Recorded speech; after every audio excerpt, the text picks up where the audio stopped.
Good evening, everyone. I would like to thank the organizers for offering me this interesting topic, though I have modified the subject a bit. The relevance of this topic stems from the rapid and very gratifying improvement observed in this patient population. The, this allows more time for brain metastasis to develop and for patients to face the consequences of radiotherapy. So, while in recent past the appearance of brain metastasis prompted reflex whole brain radiotherapy, we moved towards stereotactic radiosurgery.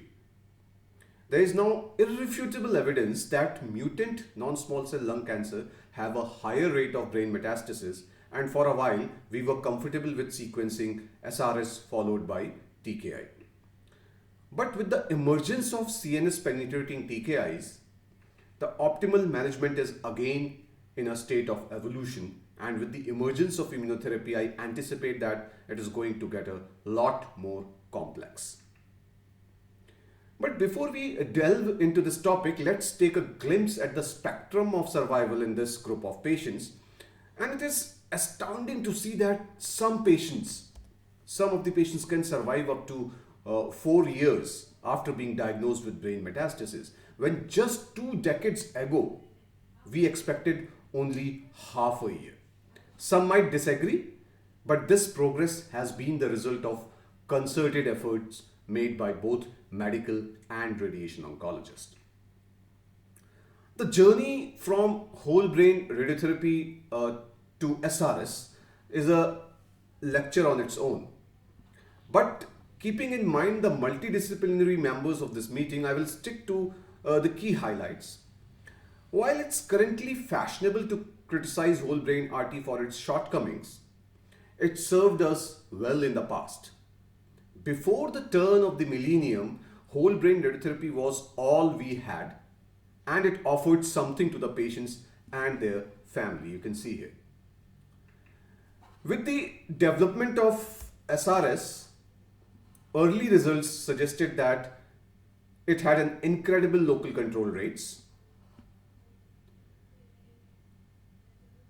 and it has several advantages over whole brain radiotherapy, but had a higher intracranial failure rate, which is why investigators focused on adding whole brain RT to SRS. But a meta-analysis by Dr. Arjun Sehgal, this is the meta-analysis, in which almost 60% of the patient had a lung primary. This meta-analysis cemented the place of SRS in the management of 1 to 3 brain metastases, especially in younger age group. So with increasing utilization of SRS and declining whole brain radiotherapy trends, survival in large databases analyzed, they doubled. And the Quartz trial suggested a diminished role of whole brain RT, though this trial had its own flaws. So an alternative whole brain radiotherapy technique was developed, which preserved neurocognition by sparing the hippocampus while simultaneously delivering a higher dose to the macroscopic lesions. You will notice that this timeline here is somewhere around 2017, and its significance will be revealed in next few slides. With that background, we turn our attention to mutant non-small cell lung cancer. I was overjoyed to see that sequentially delivering tyrosine kinase inhibitors in mutant NSCLC after SRS was further improving outcomes for our patients. You can see here, across diverse population and agents, we were seeing a near doubling of survival and were phasing out whole brain radiotherapy from our algorithms. We also understood that concurrent TKI with radiation is not a good idea due to higher risk of radionecrosis, as many of these retrospective series and observational studies were revealing. All was going well till around 2017. Medical and radiation oncology were finally coming together, but a tsunami was coming. A tsunami of data on next generation TKI. Their impressive extracranial activity was matched by data suggesting that they were effective in preventing intracranial progression in patients with asymptomatic brain metastasis. So while reviewing the literature on each of these trials, I contemplated describing every trial in some detail detailing individual relative risk and hazard ratio for each agent, and trying to draw some meaningful conclusion for this audience to take home. And instead, questions came to my mind. Besides the impressive results of these studies, the questions are, were these trials powered adequately to answer the question of sequencing, or were they byproducts of exploratory, unplanned subgroup analysis? Is there a reason why only a minority of them report objective local control rates, and why details of delivered RT were unreported, though they were allowed? Finally, all these trials did not compare survival or progression-free survival head-to-head with SRS. So if these trials were not designed to answer the question of sequencing, I would consider their conclusion of postponing SRS till progression simply hypothesis generating, not practice changing. We can continue this debate till results of some of these ongoing trials in Australia, Canada, and America are published. And perhaps next year, I might be talking about how I was misguided in my current opinion. But till that time comes, let's look at this meta-analysis, which was specifically designed to study the sequencing of SRS and TKIs, published in Green Journal last year, which included some of these next generation TKI also. That was the reason among so many meta-analyses I chose this one, as it was recent and it included some of these CNS penetrant TKIs.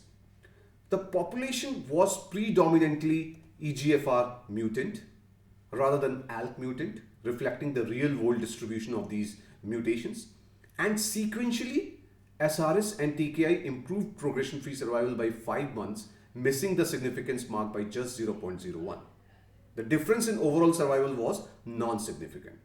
Looking at this high-quality multi-institutional data, I'm compelled to predict that, similar to the trials of SRS and whole brain radiotherapy, where appearance of new metastases were prevented by whole brain radiotherapy, resulted in improved intracranial progression-free survival, adding TKIs to SRS will also improve intracranial progression-free survival in mutant NSCLC.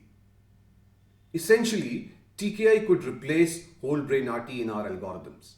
But the premise of this approach rests on the question, what is the limit of SRS? So this question takes me to the next part of my talk, where does number matters?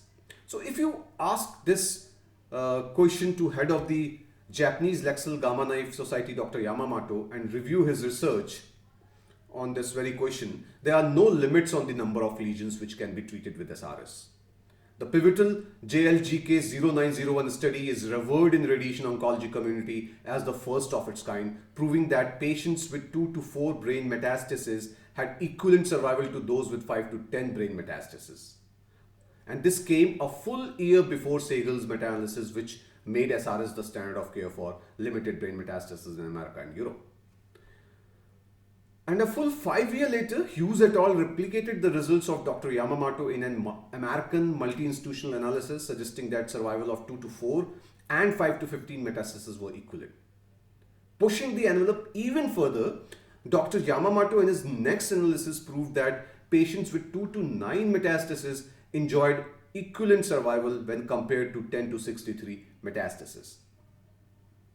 So for brain metastases arising from non-small cell lung cancer, his group replicated the results of JLGK0901 study in this subgroup, the subgroup of non-small cell lung cancer as well.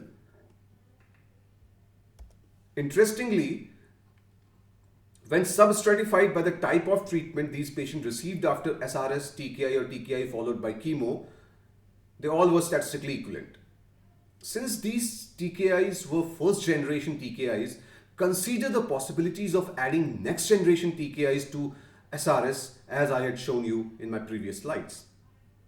It is not implausible to assume that our current preference of radiotherapy technique based on numbers alone will evolve from hippocampal avoidance whole brain RT for more than 4 metastases to more than 10 metastases. Up to 10 metastases, SRS will emerge. And there is an emerging endorsement for this approach from the American Radiation Society, announced just 1 month back in their annual conference, and hopefully ongoing head-to-head trial comparing SRS with whole brain radiotherapy will answer this question in the near future.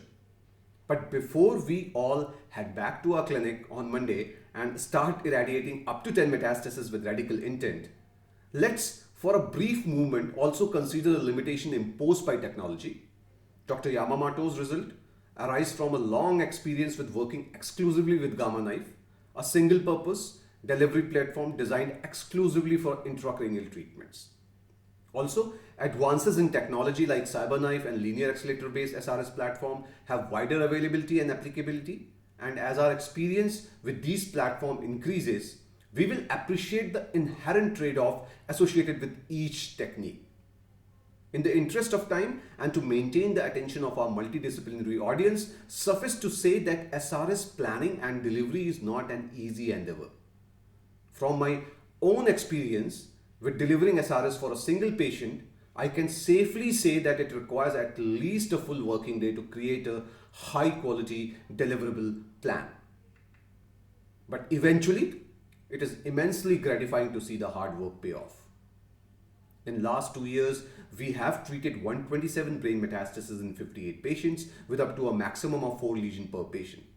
So we are in the midst of analyzing our result and we anticipate sharing them soon.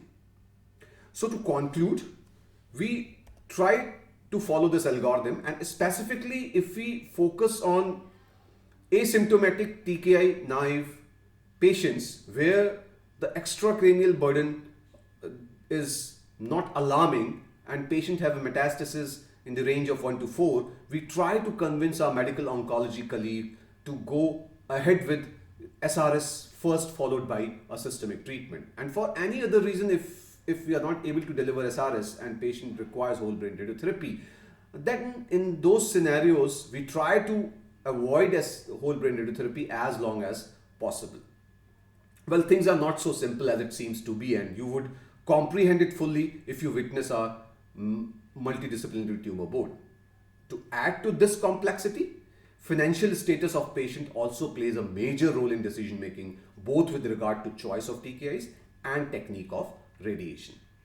Finally, this topic is ever evolving and we will have to adapt to this rapidly changing landscape. It is so heartening to see that we are discussing the management of non-small cell lung cancer with brain mets so that we have prolonged survival along with good quality of life. While 2 decades back, the same scenario was considered as a lost battle. Hopefully, there is still a lot to come and future may unlock our limitations in treating and further improving outcome in these patients. Thank you for patience listening. Thank you.